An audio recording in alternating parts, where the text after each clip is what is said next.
Full card predictions and picks for UFC Abu Dhabi. As always, you can call me Kunith. Let's make some money this week. At the top of the card, we have Robert Whittaker fighting Reinier de Ridder, and I will tell you this. In preparation for the fights, I make my write-up, the things that I'm going to follow as we're going through the video, and I wrote up why I think Robert Whittaker wins, all these reasons, and then I balled it up and I threw it out the window because Reinier de Ridder's going to beat him this week. And the reason why I say that is because you look at Robert Whittaker in the storied history. The dude's a legend, a champion. He's beaten some of the best. He's fought everybody. But we know that styles make fights, and I think the reasons why Reinier de Ridder wins is the same reasons we saw guys like Khamzat Chimaev and Dricus du Plessis beat him. Hell, we could even go back and look at the second fight against Yoel Romero. Yoel probably should have won that fight, and it's for the same reasons. Robert Whittaker beats a lot of these guys because he's got pretty high fight IQ, very well-rounded game, but one thing that stands out to me when I go back and I watch Robert Whittaker fight that I don't really hear people talk about too much is for a 185-pounder, the dude is super fast. Like, he's lightning quick, and he gets to guys before they know what's going on. He's got that bladed stance, he's very bouncy, blitzes forward, and just catches guys. You look at that fight against Ikram Aliskerov gets hit, he didn't even know what hit him. I think on the feet, he's much better than Reinier de Ridder. If he hurts him, he's going to get him out of there, probably in the first or second round. But you look at the guys that he's beaten recently, guys like Paulo Costa and Marvin Vettori, guys like Jared Cannonier, for example, hell, even Kelvin Gastelum, Darren Till. A lot of these guys, what they have in common is they're going to stand right in front of you. Derek Brunson, they're going to try to strike with you. And Robert Whittaker's one of the best strikers the division has ever seen. But when he's losing, outside of the Adesanya fights where he was getting counter punched by a slicker, better striker, even though the second fight was pretty damn close, when he's losing, like the split decision, I think he probably should have lost against Yoel Romero in the second fight, against Dricus du Plessis, against Khamzat Chimaev. They swarm him. And that's the thing with Robert Whittaker, is that if you give him that time and space, he gets bouncing, he has his hands low, he's got his eyes open, he's ready to come over the top with something and then get out of range and then throw that right hand out and then the kick that's sneaky right behind it. He's very tricky at range. You give him time and space, you're probably not going to have a good time. But when you just swarm and smother him, that's when he gets a little uncomfortable. That's when he might make a mistake or two. Like even in the Dricus du Plessis fight, Dricus du Plessis ends up getting like a head and arm throw, and that's normally a situation where you get your back taken, but he was just able to keep his lock,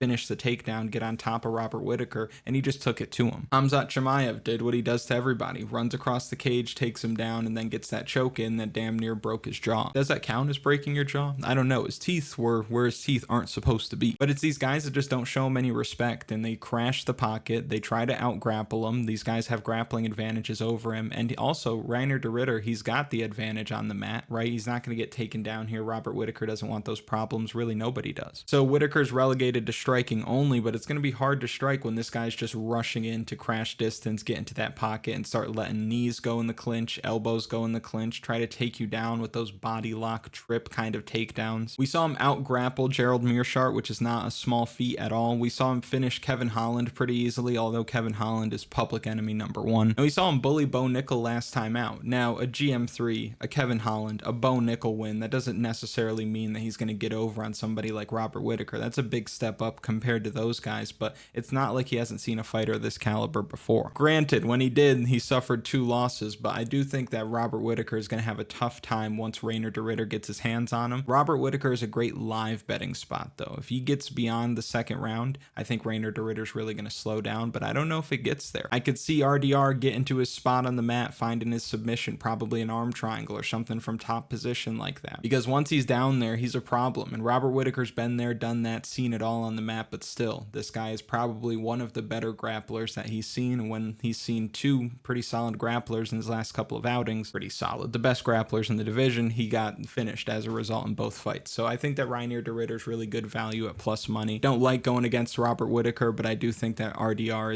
is here to make some noise in the division. So give me Reinier de Ridder. I think he ends up winning by submission. And real quick, if you haven't already, like the video, subscribe to the channel, comment something for the algorithm. You know how the algorithm works. Next, we have a fight between Petr Yan fighting Marcus McGhee. It's just too much for Marcus McGhee. We have a former champion, longtime UFC vet who's competed against the who's who, and he's fighting now against You can't call him a prospect. He's too old. But someone who's very early in their UFC career, I think is fair to say. And he's had some favorable matchups in the promotion. He fought Journey Newsome, who's one of the GOATs. I said GOATs, I meant WOATs. He fought JP Buys, whose chin is so bad he can't chew bubblegum without feeling rocked. Gaston Bolaños doesn't really appear to be UFC caliber, and he does have a good win over Jonathan Martinez, but Jonathan Martinez has famously low fight IQ, while Petr Yan has high fight IQ. Petr Yan's the whole package. And if you're watching this video, very good chance you know who Yan is. We don't need to go through what he is, what he's done, and what he's capable of. This is far too big a step up in competition for Marcus McGhee, in my opinion. Now, I like the power coming from McGhee. I like the willingness to kind of brawl and slug it out to give himself a shot to land that big power. I think he's got good speed as well, but I think everything he does well, Petr Yan just does a little bit better. I think Petr Yan's going to outstrike him, outgrapple him. I think the experience edge for Petr Yan is going to loom large here, and it's only 3 rounds. That's a walk in the park for this guy. He's had 5 rounders against the best fighters in the world time and time again. Now for him to drop down to a Marcus McGhee, that's a sip of water for Petr Yan after drinking a lot of Everclear. I think he picks McGhee apart on the feet. Petr Yan's got excellent kicks, and I think that's going to make a huge difference here. And even in these extended boxing combinations, I think Petr Yan's going to find a home, be first and last when these boxing combinations start. Again, just too much. I do like Marcus McGhee, but Petr Yan is different gravy. Give me Petr Yan by decision. Next, we have Shara Bullet fighting Marc-Andre Barriault. Shara Bullet still has to shake off that Michael Venom Page loss, of course. While the power bar is coming off a big win over Bruno Silva, where I thought he killed him. Everybody watching thought, hey, he might have killed him. But this is exactly what you want if you're Shara Magomedov, because landing on that chin of Marc-Andre Barriault is like shooting fish in a barrel, a very small barrel, and you have a shotgun, birdshot. The advantages that Marc-Andre Barriault has in this fight, like the wrestling edge, I would say he's probably better in the clinch offensively. He's probably got better cardio, maybe, but they're not huge advantages. He's not a great wrestler. He's not elite in the clinch. He's got good cardio, but not great cardio. I think the disadvantages that he has, like the speed, the footwork, the counter striking ability, all of that is going to be a problem for Marc-Andre Barriault here. I think he's going to do a lot of chasing. I think Shara is going to fight off the back foot really well. I think he's going to catch him on his way in. And I think he probably knocks him out in like the 2nd or 3rd round here after softening him up a little bit. But this is a layup for Shara to get back on track and look good in his hometown or backyard or whatever. So give me Shara Magomedov to win this fight. I think he's going to win by knockout, and you want to take the knockout line to get a slightly better price on him. That would make sense. Asu! He's fighting Jose Ochoa here. Jose Ochoa stepping in on short notice, replacing Ramazov Tamirov. A lot of names flying around. It's a little tough on me this week, but you got Jose Ochoa. He's a bad man. We saw him knock out Cody Durden, and he fought through adversity, which is cool. A young guy, this inexperienced, or doesn't have that much experience. I don't think it's fair to say he's inexperienced, but a young guy who was way out ahead and then gets rocked, and it looks like, oh, Cody Durden, that vet, he's going to put it on him, he's going to find a way, and then Jose Ochoa just blasts him. Fights through that adversity, round 1, comes back in the 2nd round, blows the doors off Cody Durden. Impressive stuff. That's a big win. I don't see him doing the same thing against Almabayev. In that last fight, we picked Cody Durden because of the experience, because of the wrestling edge. He's going to make this guy work. He's probably going to have to give up his back so that Cody Durden isn't keeping him on the mat. We didn't really get those positions as much as we would have liked to see, but I do think that Almabayev just does all the things that Cody Durden does from a grappling standpoint, just a bit better, a bit faster. And he's not going to play that game of standing there and striking with this young, explosive guy. He's going to go and shoot for those hips right away. And if Almabayev does not take you down with the first attempt, doesn't matter. There's a 2nd and a 3rd and a 4th, however many it takes, they're coming. Now, we did pick him to beat Manel Kape, and Manel Kape eye poked and eye scraped his way to a victory there, but even if we didn't get the eye pokes, he probably would have beat Almabayev. Was just a little bit too much, a little bit too strong, a little bit too savvy. But I think at 8-1 at 24 years old, Jose Ochoa doesn't have that same kind of experience to rely on. I don't think he has as much physical strength either. Like, this guy is 5'7" and pretty thin. I don't think he's going to be fighting at 125 forever. But Almabayev at 31, in his fighting prime, coming off of a loss, getting that nice bounce back spot here. I think he's going to shine this week. I think he's going to get those takedowns going early and often. I think he's going to get that nice back control that he has, and I think that he's going to win this fight probably by submission in the 2nd or 3rd round. I think you'll see this line move quite a bit throughout fight week, but right now, at the time of recording this, it's at a pick'em from what I can see. I think that's great value for Almabayev. I think he should be the favorite here. So give me Asu to win this fight by submission. Next, we have a fight fight between Nikita Krylov and Bogdan Guskov. If this was a 30-year-old Nikita Krylov, easy work, because Bogdan Guskov is just not good on the mat, and I think that his athleticism, punching power, willingness to slug it out, and ability to find the chin have kind of covered those holes. But though that hole in his game is still there, he just gets away with it because when you're at striking range, he's a lot to deal with. But we saw Volkan Oezdemir out wrestle this guy. We saw Volkan Oezdemir submit this guy. We saw Billy Elekana on short notice, who's also on this card, nearly submit him in that first round, and Billy Elekana ends up gassing hard as a result. Bogdan Guskov finishes him, but this guy cannot grapple. Nikita Krylov is a good grappler. Not amazing, not elite, but he's a good grappler and way better than Bogdan Guskov, way more willing to grapple than Guskov, and I think he's one takedown away from winning this fight, and the guy's a finisher. If he gets him down to the mat, he's going to end up winning. The problem is his last performance is unforgivable against Dominic Reyes. Now, losing via knockout to Dominic Reyes, it's not the end of the world. It's nothing to be ashamed of. It happens to a lot of people. My problem is that he just looked stiff as a board, right? He's coming off an injury. He's got the back problems, just goes into range, hands nowhere to be found, and gets slept as a result. And you watched the fights last week. If you had to liken Bogdan Guskov to any of the fighters that you watched last week, so that way it's fresh in your mind, who can you compare him to that you saw last week? Low key, it would be Vinicius Oliveira, who had his hands way low and just throwing caution to the wind, landing big shots, and just bullying his opponent, and as a result winning that fight. I thought he was going to finish it at different points. Doesn't end up finishing it, but Kyler Phillips is kind of tough. Bogdan Guskov is going to give you a lot of the same thing, throwing caution to the wind, sitting down on everything, and if he finds that Krylov chin even once, Krylov's going to be rocked. And once you're rocked one time, unless you have really good recoverability, like a guy like Robert Whittaker, for example, who gets rocked damn near every fight and then is able to recover, get back into it, that's cool, versus somebody like Kevin Holland, who we saw last week, who got rocked early and just didn't look the same throughout the fight. And that can happen. I don't think Nikita Krylov is going to be able to recover if Bogdan Guskov finds that chin, and I think Guskov is just going to blitz him and find that chin early. So at plus money, I think Bogdan Guskov is a steal. I'm sure plenty of people are going to be on him this week, so maybe you get there early before the line starts swinging in his favor, but I can't trust Nikita Krylov after what he looked like last time out. So give me Bogdan Guskov to win this fight. Give me Evil Anthony Smith by knockout. Love this fight. Absolutely love this fight. Now, Bryce Mitchell taking a couple of L's, moving down to 135 pounds. We talked about this countless times on the channel with other fighters. When fighters start losing and then they go down in weight, normally desperation. They're like, okay, I can't hang with these guys. Let me move down. And I don't love that at all. Plus, his game is based off of his grappling. He needs to get his wrestling going. He needs to get his opponents down. That's where he does good work. On the feet, Bryce Mitchell's not giving you too much. Not a complete slouch, not a complete one-dimensional grappler. He's not like a Ryan Hall, for example, but he is somebody who's kind of a liability on the feet. And Said Nurmagomedov, much better on the feet, and Said Nurmagomedov has the best guillotine in the world. That ninja choke that he's able to slap on guys, he does it so fast, it's so tight, and once he gets it on guys, you just see there's nothing that can be done. You can try to spin out of it, you're gonna break your damn neck. Bryce Mitchell just got ninja choked, right? So it's kind of like, okay, you just got ninja choked, now you're moving down in weight against the guy who, that's his technique, that's his game, and you don't really have a plan B. You have to look for those takedowns. The writing's on the wall. Said Nurmagomedov should win by submission.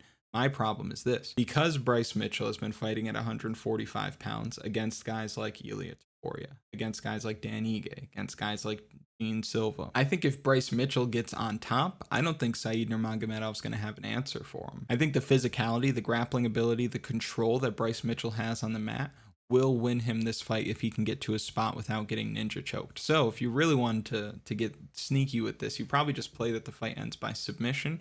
You take Said Nurmagomedov by submission, but also have a bet on Bryce Mitchell. But I think that Bryce Mitchell, as long as he's making 135 pounds and doesn't look like he's killing himself, and I don't think he will, I expect him to make the weight pretty easily. I just think he's bigger, stronger, and a better grappler once the fight hits the mat. I think Said Nurmagomedov is guillotine or bust here, and I can't hang my hat on that at all. I think Bryce Mitchell at his odds at minus 125 seems like pretty good value. So give me Bryce Mitchell to win this fight. I think he actually ends up winning by submission. I think he gets to Said Nurmagomedov's back at some point and wins this fight. So give me Bryce Mitchell. Give me Thug Nasty bounce back spot by submission. This is crazy. Now, some of these fights, like there are some fighters on this card that are cheeks. And the King of Kung Fu, I don't think it's fair to say he's cheeks. I think it's just because he's old, at 41 years old. And then you have Carlos Leal, who's got more juice than a cookout. He's basically Bane, and he's going to go in there and take the King of Kung Fu's head off. I don't think this fight makes any sense. You take Carlos Leal by knockout, and you move on with your life. And Carlos Leal by knockout will be on the official betting article of the week. You can find that on KunithMMA.com. That's going to be linked in the description and in a pinned comment. Last week, if Marvin Vettori showed up at all, just won a round, would have had a great week. But guys like Dulatov in round 1 saved our bacon. Patricio Pitbull, obviously Paulo Costa, they helped us from getting nuked. But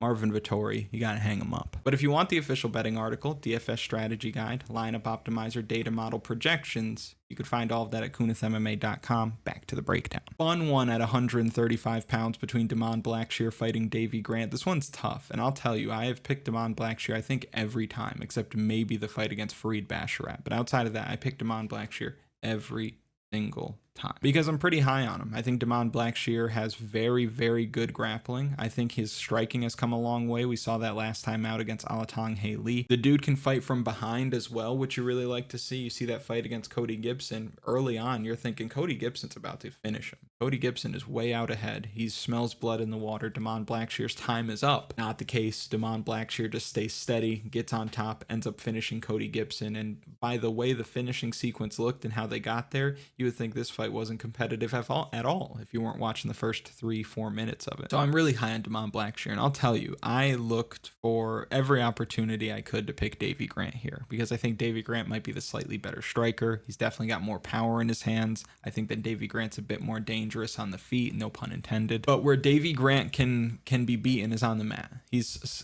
got submissions, obviously, like that inverted triangle against Rafael Sunsao, come from behind victory. I'll never forget that. That was wild. But he can be taken down. He can be held down as well. You see guys like Chito Vera holding him down for more than a round worth of control time. Not a good look at all. Davey Grant can be taken down. He can be held down. Now, if you want to make the argument, Kunith, the guy's at plus 250, and Damon Blackshear hasn't landed a takedown in his last 4 fights. I totally get it. If you took Davey Grant at that price, I would not be mad at you. I think there is value there, but despite the value, I got to keep riding with my dog Damon Blackshear because I think if he does decide to get takedowns here, he's going to have an easy time. His control is absurd. He's super strong for the weight class. Davey Grant, 39 years old, can't keep doing it forever. And this isn't Ramon Tavares, right? This is Damon Blackshear, a guy who's in his prime, coming off of a career best performance. He may have not gotten the finish, but he looked sharp on the feet. He looked Bangkok ready with that Thai kickboxing style that he showed up with. So even if he elects to strike, who knows? Even if he's at a slight power disadvantage, he might be able to just outpoint Davey Grant. But I think as soon as he's able to get the fight to the mat, that round is over. He either finishes it or he's winning that round no matter what. So give me Damon Blackshear. It's a pretty big favorite. I think he ends up winning this fight by submission. Next, we have Amanda Ribas versus Tabatha Ricci. If you've watched your channel before, you know I'm not really all that high on Amanda Ribas. I'm just not. She's always in wars. She wears a ton of damage. I don't think she always fights to her strengths. I don't think she always takes advantage of where her opponents are weakest.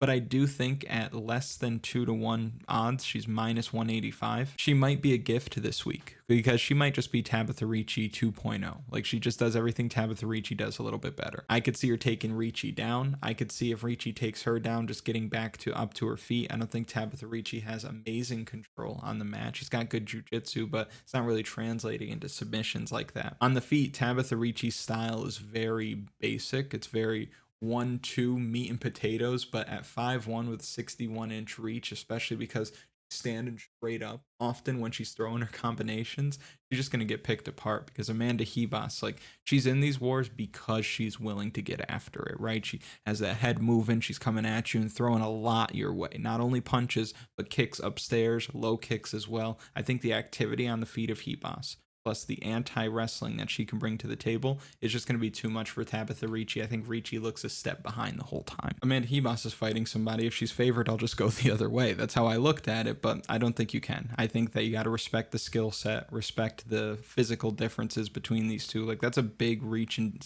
size advantage for Ribas. I think that's going to make a huge difference this week. So give me Amanda Ribas to win this fight. I think she ends up winning by decision. This is another one. I think both these guys are kind of cheeks. I think that Aslan's got big power and is able to kind of get away with not being super well-rounded because he has big power. I think Billy Elekana just hasn't really fought a high level of competition, so the jury's still kind of out. I feel like I'm going to look silly if I pick Billy Elekana and he ends up losing because they're going to be like, how'd you not pick Aslan? But I think that Billy Elekana might just be scrappier, man. I think the line is really wide. Of course, if Aslan wins, then the line's going to look justified because he probably wins by knockout, but Billy Elekana is not somebody who's getting knocked out. He was taking some of Bogdan Guskov's best shots when he was dead gassed because he took the fight on short notice, wrestled early, had a hot start, and then just kind of burnt out really fast. And still, taking a lot of Bogdan Guskov's best shots. He did give up in that fight. And when I say give up, because if you're like a purist and you're like, how are you saying fighters are giving up if you don't fight? You go back and you watch the fight. He's getting hit with these bombs and he just kind of like takes a knee and puts his head out there like, hey, can you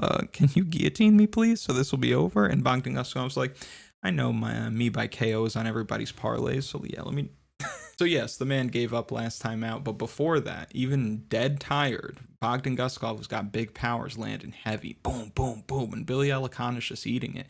Ibo Aslan looked like basura last time out against Iwan Kutelaba, and who knows, maybe that's motivating. Maybe you get back in the lab. I'm not going to get out grappled again. Hell no, that sucked. I won't let that happen again. But this guy also went to war with Anton Turkalj, who had nothing in the UFC. He knocked out Rafael Sequeira. That's great, but Rafael Sequeira, not UFC caliber at all.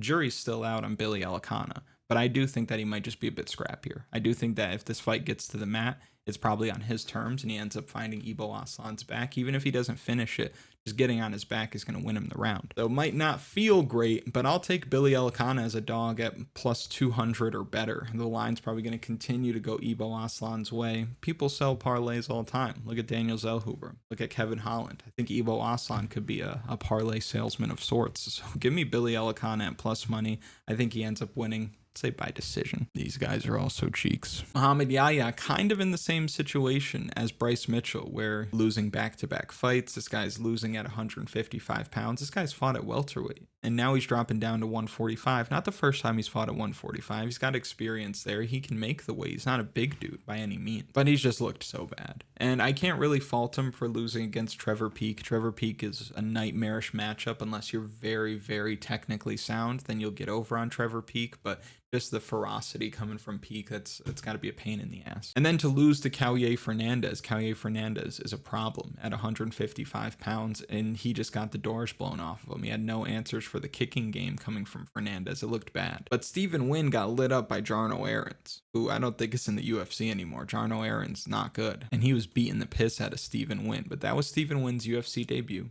He got hurt early and still just kind of stuck with it. Ends up losing every round, but he just kind of stuck with it, showed some real serious toughness in there. And I don't think Muhammad Yahya is going to land anything that consequential where it's got Stephen Wynn hurt to the point where he's not going to continue. Like, this guy looks like he'll fight through anything. I think the line is a little bit wide, but I can't in good faith tell you that Muhammad Yahya is going to win a UFC fight. If he does, great. I would recommend staying away from this one because I can't trust anybody who lost to Jarno Aarons as a minus 340 favorite, but I will pick him to win this fight because for as little as I trust him, I trust Muhammad Yahya even less. So give me Stephen Wynn to win this fight. I think Stephen will win by decision. That's terrible, Oscar. Get that out of the... Don't ever again. And lastly, we have Martin Buday fighting Marcus Almeida or Marcus Buchecha. Buchecha making his UFC debut, had a good career in one championship, heavily decorated jiu-jitsu player as well. If this fight gets on the mat and he's on top of Martin Buday's not going to have a good time, and that's why he's nearly a minus 300 favorite. Probably will be by the time the fight rolls around. My problem is that Martin Buday's a hoss. Big old strong guy who's cutting weight to make 266 pounds. He's weighing in, getting that 1 pound allowance. He's a big dude, and he's going to be bigger than Buchecha in there. He's going to be strong as well. So if Buchecha gets stuck on the feet, it's going to be bad biscuits for him, and I think that is very much on the table here. I think Martin Buday's physical strength, I think his experience in MMA, I think his experience in the UFC is going to help him a lot here because Buchecha is probably going to sell out to get that takedown early. If he doesn't get that takedown, I could see him gassing hard here. This is your UFC debut, and sometimes it doesn't matter what you've done outside of the promotion. You see guys get to the UFC that even have storied careers that just show up kind of flat. Look at Patricio Pitbull against Yair Rodriguez. Flat, ends up losing that fight, and then is somehow plus money against Dan Ige, and everybody and their mother has to tell me about how Dan Ige is going to knock him out. Like, that would happen. I think Buchecha's on gas watch here. I think that if he gets stuck striking, he's going to get picked apart by the bigger, stronger, better striker, and I think if he doesn't get in top position in round one, it's over. This guy's not a prospect. He's not some young guy who's got really good cardio, who's going to come in here and put a pace on him. He's 35 years old. He's like, okay, I've done what I've done in jiu-jitsu. I'm going to try my hand at MMA now. Gets into the UFC. This is a terrible first fight for him in the UFC. I think the odds are crazy. He could end up looking the way he should at his price if he gets a takedown early, but I just think that Martin Buday, knowing what he's up against this week, is really going to focus on not being taken down, because I don't really think he needs to respect what's coming back his way on the feet. So give me Martin Buday as the underdog here. I think Martin Buday either by late knockout or by decision. If you've made it to this point in the video, thank you so much for watching. I really do appreciate it. Make sure you like the video, subscribe to the channel, comment something for the algorithm. I'll see you later in the week for final picks. Let's go.